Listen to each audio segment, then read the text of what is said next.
E aí pessoal, Dias, estamos aqui hoje para falar de filosofia, né? Então a gente já começou a falar sobre o idealismo alemão, então nas aulas passadas a gente comentou sobre o romantismo, né? A sua influência e a sua relação com o idealismo. Falamos também, né, sobre as definições, né, fundamentais do que é o idealismo alemão. E aí hoje a gente vai começar a falar, né, sobre alguns dos principais pensadores dessa corrente, né, de grande importância para a história da filosofia moderna, que é o idealismo. Né? Então hoje a gente vai começar a discutir sobre o Fichte, na próxima a gente vai comentar um pouco sobre o Schelling, e aí a gente conclui a nossa discussão sobre o idealismo pensando um pouco a respeito do pensamento de Hegel. Né?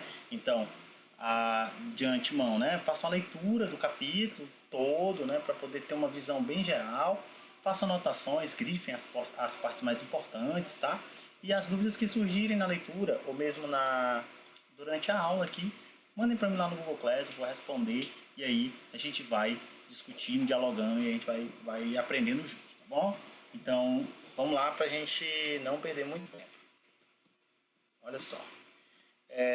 Então, pessoal, como eu já havia falado anteriormente, né, o pensamento idealista ele surge em decorrência, né, das reflexões que o Kant já havia desenvolvido, né, lá ainda no século XVIII. Então, as discussões que o Kant propõe criaram, de certa forma, as bases que vão levar ao desenvolvimento desse idealismo alemão, né, que vão fundamentar as reflexões que esses idealistas vão realizar tanto ao longo do século XVIII, mas principalmente durante o século XIX. Né? Então, um dos primeiros idealistas, né, um dos que vai refletir acerca da questão do sujeito, né, partindo um pouco da reflexão que o Kant faz lá nas suas críticas, né, no seu criticismo de maneira geral, na crítica à razão, é o Johann Gottlieb Fichte. Né? O Fichte ele é um filósofo alemão que viveu ali entre meados do século XVIII, né? A maior parte da vida dele foi durante o século XVIII, então de 1762 até 1814. E ele vai, né, tá justamente inserido, né, nas questões que o Kant vai trazer, né, vai colocar. E o Fichte ele vai se focar no elemento crucial do pensamento, né, do pensamento kantiano. Não é à toa, né, pessoal, que o idealismo ele também é chamado de pensamento pós-kantiano, né? São reflexões que surgem após a filosofia de Kant ganhar terreno. E aí é importante destacar aqui, né, a relevância que o Kant tem para esse processo. E aí é importante a gente retomar um pouco da discussão que o Kant faz lá na sua filosofia, né? Que é o centro do que o Fichte ele vai colocar, que é justamente isso, né? Lembrem-se que para o Kant, né, a realidade ela é composta, ela existe, mas nós, enquanto seres que conhecemos o mundo, só percebemos a realidade por meio dos fenômenos, né? Vocês lembram disso?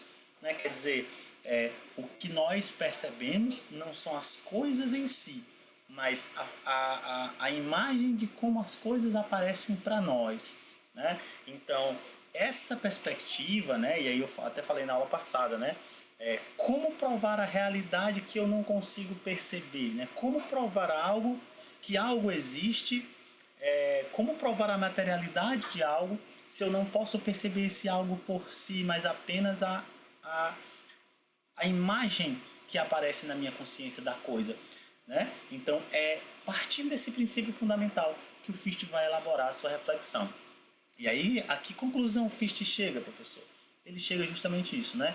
O eu, né? O sujeito, né? O eu que ele está falando é o sujeito, é o princípio da consciência, né? Pois existe aquilo que eu percebo, o que eu não percebo, né? Não existe. Logo, é o ser, né? É o eu, é o sujeito que cria a realidade, pois a realidade é aquilo que percebo. O que não percebo não é realidade, porque não posso afirmar a sua existência. Né? Então, quer dizer, esse é um princípio fundamental do idealismo de Fichte. Né? Então, Fichte coloca justamente primazia da ideia, né, como elemento criador da própria realidade. Né? Então a realidade é aquela que é percebida pelo eu, né? Pelo sujeito. Né? E é interessante porque, de fato, né, o pensamento de Fichte ele vai se fundamentar num elemento muito interessante, que como, será que se, um exemplo, né, se eventualmente agora, nesse exato momento, cai uma folha num local distante, ou cai uma pedra dentro da água, dentro de um rio, que ninguém viu, que ninguém sabe, que eu nem vocês sequer percebemos. Esse evento ele existiu, né? E na perspectiva do Fichte, não, né? Já ele não é real porque não se, pois não pôde ser percebido pelo eu. Né? Então o eu é aquele que cria a realidade, porque a realidade é aquilo que o eu percebe, né?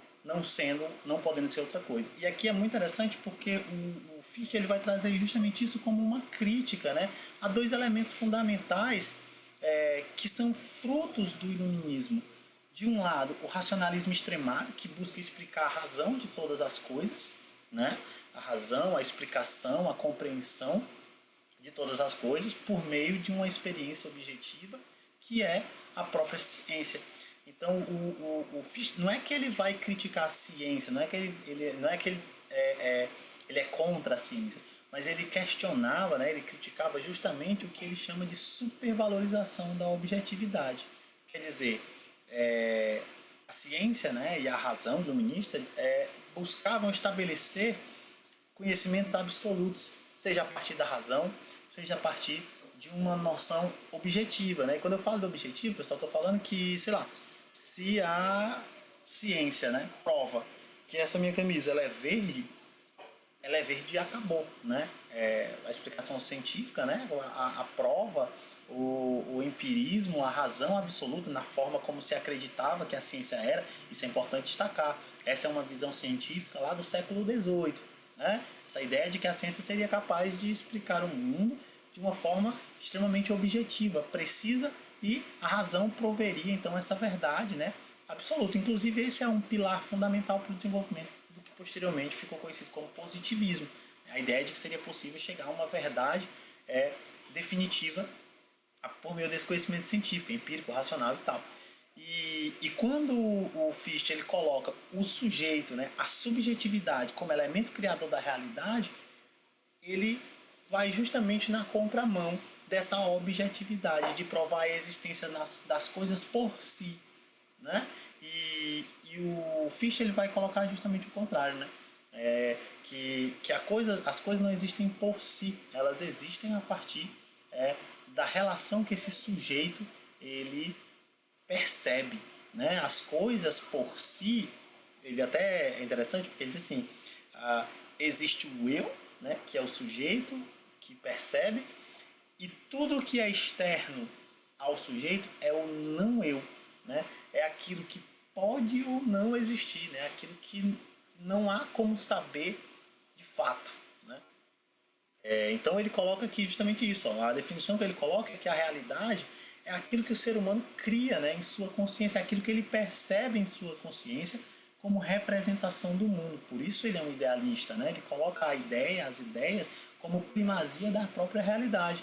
Né? A realidade é aquilo que percebemos, aquilo que nós tomamos consciência. Né? Se não há consciência, ela não há como afirmar essa realidade. Né? Isso é uma coisa interessante. E aí ele coloca o seguinte, né? Justamente por isso, né, a única certeza é aquilo que o homem percebe em sua consciência. Pois o que ele não percebe, ele não tem como afirmar. Né? Novamente, é aquilo que eu falei. Se uma pedra cai no rio agora, nesse exato momento, eu não tenho como afirmar, eu não tenho certeza, eu não tenho como saber.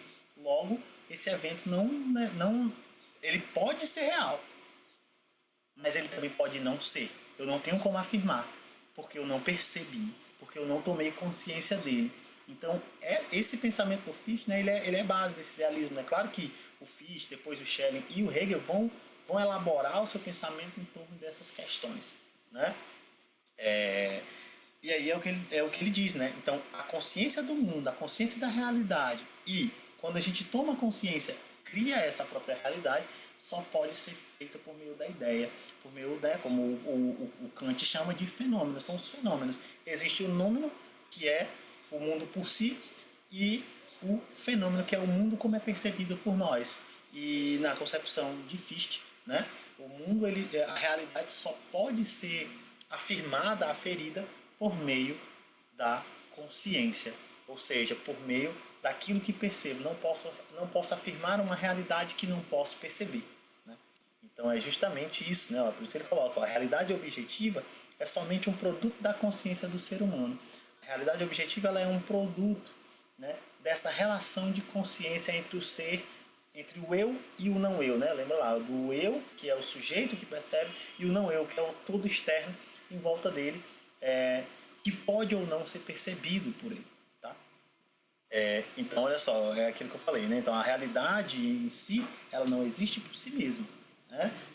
Eu não posso afirmar a existência de uma realidade que eu não posso perceber. Logo, só posso afirmar a realidade daquilo que percebo, daquilo que tomo consciência.